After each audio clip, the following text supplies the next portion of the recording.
कानडाओ विठ्ठलू कर्नाटकू हे तुम्हाला कर्नाटकाशी संबंधित वाटत असेल तर थांबा, त्याचा एक वेगळा अर्थ सुद्धा आहे. डी कोडिंग अभंग या सिरीजमध्ये आज आपण संत ज्ञानेश्वरांची विरहिणी समजून घेण्याचा एक प्रयत्न करणार आहोत. आणि तुम्हाला सांगतो, या ओळींमध्ये सगळं अद्वैत तत्वज्ञान सामावलेलं आहे.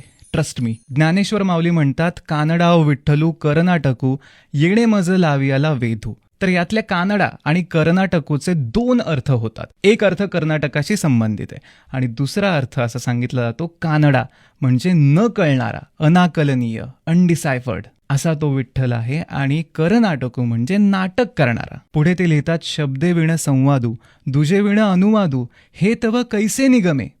म्हणजेच शब्दांशिवाय विठ्ठल संवाद करतोय. दुजे विणा अनुवादू म्हणजे दुसऱ्या व्यक्ती असायला लागतो ना अनुवाद करायला, ट्रान्सलेट करायला, पण तो त्याच्याशिवाय ते करतोय. म्हणलं ना मी, अद्वैत तत्वज्ञान. परेही परते बोलणे कुंटले वैखरी कैसे निसांगे. आता इथे डिटेल्समध्ये न जाता तुम्हाला थोडक्यात सांगतो की वाणी म्हणजेच आपण जे बोलतो त्याच्या 4 पायऱ्या असतात, 4 स्टेजेस असतात. परा, पश्यंती, मध्यमा आणि वैखरी. तर परा म्हणजे जो पहिला थॉट आपल्या मनात जनरेट होतो बोलण्याच्या अगोदर, तो थॉट म्हणजे परा. आणि ज्ञानेश्वर माऊली म्हणतात की विठ्ठल हा परेच्याही आधी आहे. आणि वैखरी म्हणजे ॲक्च्युअल आपण जे बोलतो त्याच्याही पुढे, म्हणजे तो सर्वव्यापी आहे. आणि ज्ञानेश्वर माऊली पुढे जे लिहितात, अंगावर काटा येण्यासारखं आहे. ते म्हणतात, पाया पडू गेले तव पाऊलची ना दिसे उभाची स्वयंभू असे.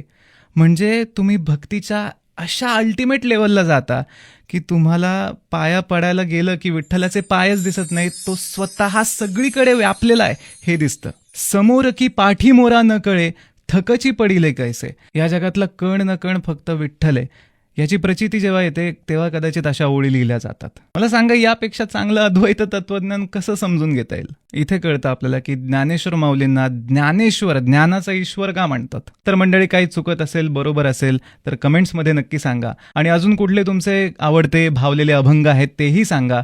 रामकृष्ण हरी.